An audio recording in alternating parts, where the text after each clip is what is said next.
entirely all around the area of the World Trade Center. You can't get below 14th Street, and there just feels to be like a massive exodus of people walking north to get away from the area as far away as they possibly can.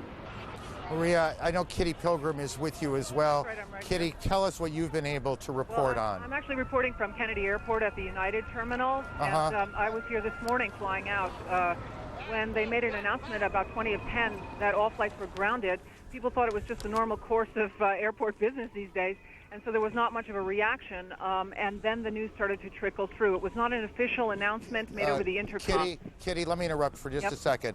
The Associated Press is reporting that federal officials fear that a second hijacked plane or another hijacked plane is headed towards the Pentagon, and I'm looking for the time on this. We will continue to check that out. Kitty, I apologize for interrupting. Why don't you continue? Did we lose her? Everyone didn't react, but then the news came through. I have never seen Kennedy in this condition. I've been here many times. People are in absolute shock. No one's talking. They were just staring at each other with their arms dropped to their sides. A pin could drop in the United Terminal. There were a couple hundred people there, and no one was saying anything. After about 20 minutes, people rushed to the phones. You cannot phone out. There's no real access back to the city. People are trying to get back. They've unloaded the baggage from the planes. They've asked that everyone pick up their bag and take it out of the terminal and take it home. And they're asking everyone to please leave. People are just finding it difficult to leave. They are not officially evacuating Kennedy Airport at this point, at least at the United Terminal. The attendants have been asked to stay. And again, there's still several hundred people standing around not knowing what to do. No one's even speaking. And again, for people, Kitty, thank you, not familiar with New York, Kennedy is the major airport handling international flights into the city. It is also an enormous complex of 7 or 8 or 9 terminals. That's exactly right. And in fact, the baggage has been unloaded into a separate terminal from where I am, and they're asking people to walk over, pick up their bags, and take them out.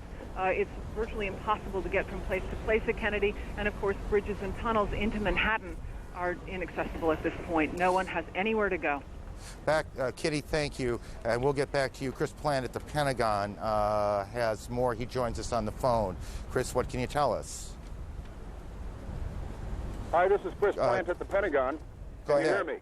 Yes, Chris, we hear you. Go ahead. All right. The area to the west of the Pentagon has been evacuated further back by law enforcement and military officials as they anticipate a second aircraft arriving at the Pentagon. It's been deemed to be threatening enough where I saw at least one F-16 fighter jet in the air over the Pentagon headed to the west where the plane was reportedly coming in from. Again, they're saying here that a second aircraft is expected to arrive at the Pentagon sometime soon. They take it seriously enough that they have scrambled at least one fighter jet that I saw, probably either from the D.C. Air National Guard or the Maryland Air National Guard, both of which fly F-16s. The west front of the building of the Pentagon along Route 27 has now partially collapsed. About a 60-foot section of the building laterally has collapsed the entire 5 stories. The building is obviously, the fire is traveling inward in the building toward the courtyard, and this wedge, as they call it, of the Pentagon, the westernmost wedge, which was just refurbished and was in fact reinforced for terrorist attack and for just this sort of thing. I know that there were a significant number of injuries. I'm unaware of any numbers on fatalities at this point. People here who came from the building are suggesting that surely there were fatalities, but no one could confirm any. I have spoken to a number of people that I know who pulled people out of rubble. There were severe injuries. There are a number of helicopters here evacuating injured people, and I am told by one senior military source that the plane in the side of the building has been tentatively identified as a Boeing 767, a full-sized airliner, Boeing 767. But that at this point they're waiting for the arrival of a possible second plane, which has been deemed to be a threat, and as I said, fighter jets have been scrambled to address that matter. Chris, stay with us. That's extraordinary bit of information coming out of Washington now. Let me add to something that we said earlier. We have a report now that a large plane crashed this morning north of the Somerset County Airport, which is in western Pennsylvania, not too terribly far from Pittsburgh, about 80 miles or so. Boeing 767 jet, don't know whose airline it was, whose airplane it was, and we don't have any details beyond that which I have just given you. We don't know if this is somehow connected to what has gone on in New York and Washington, but we do know that another plane has crashed, this one about 80 miles south of Pittsburgh, or at least to the southeast of Pittsburgh. Rose Arce, one of our producers here in New York, joins us on the phone. Rose, what do you have that's new? Yes, just a while ago, I think you saw that collapse of the top of the World Trade Center. Well, it looks like a large chunk of that debris has hit a building very close by, about 2 blocks away next to an elementary school, causing another explosion. So for the last few minutes, I've been watching people running from that direction. There was one man, I'm not child, but you saw on the street. I've seen several emergency service workers carrying other emergency service workers from the scene. There's a haze everywhere. It's very, very difficult to see, but there has been the whole area has been covered by soot and ash. So it looks almost like snow. So as people are coming up the street running from the scene of this new explosion, you can see them slipping on the ash and literally having to drag each other up the street. There's an incredible amount of panic down here in downtown Manhattan as people are realizing that they really need to leave the area entirely after spending the last hour or so just watching this from afar. Rose, stay with us. Terrific work. Let me throw another couple of pieces of information out as we continue to put this all together into a straight line if we can. The United Nations has been evacuated. The United Nations building on the east side of Manhattan has been evacuated. The city is in, this is election day, a primary election for mayor and city council races here in New York. That election has been postponed until further notice.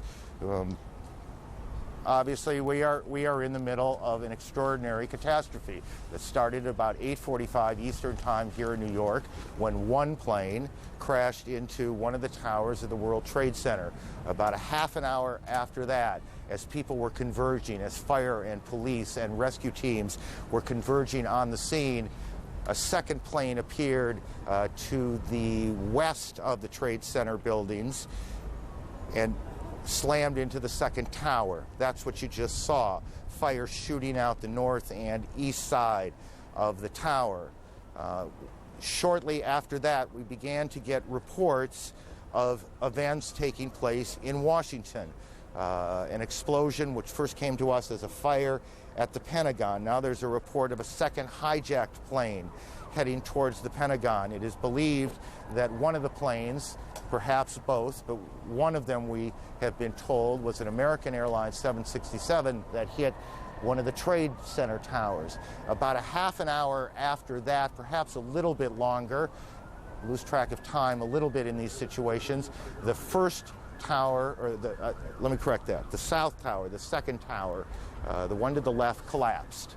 It collapsed in a cascade of smoke and spark, and what we cannot tell you is if there was a second explosion that caused that collapse, or if it was simply, that's the first one, that's the south tower collapsing, and that was about a half hour, give or take, after the planes hit the tower. Then shortly after that, just as the smoke was starting to clear away, the second tower, and that's what you're looking at now. Again, this was not very long ago, 10, 15 minutes ago. The second tower, it almost looks like one of those implosions of buildings that you see, except there is nothing controlled about this. This is devastation. How many people? There are 50,000 people who normally go to work in the Trade Center buildings. How many of those people had arrived already? How many of those people were trapped on the upper stories? How many of those people have been hurt? How many of those people died? We cannot tell you now. We can tell you that hospitals throughout the New York area are receiving literally hundreds of patients. And they are performing triage. They are trying to figure out who could be treated, who needs help first. This is sort of standard operating procedure.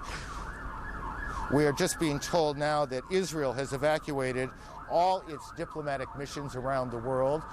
Israel has evacuated its missions. We are told now that Yasser Arafat has condemned these attacks, and we don't know yet who's behind them. Britain has condemned these attacks. Germany has convened its National Security Council, and we will check and see if events are going on in those places or if that is simply a reaction to what has gone on here in Washington and in New York. CNN's Gene Meserve joins us on the phone from Washington. Gene. Hay Street, which is one of the major thoroughfares here in Washington, it is absolute gridlock. It takes about 15 minutes to drive one block. Ordinarily, this time of day, there'd be nothing near this kind of traffic. You see pedestrians filling the sidewalks, many of the businesses and offices here having closed. You see cars absolutely pouring out of the parking lots, contributing to the absolutely horrendous traffic situation. Many people trying to use their cell phones. However, cell phone service has become very difficult in this town because of the crush on circuits.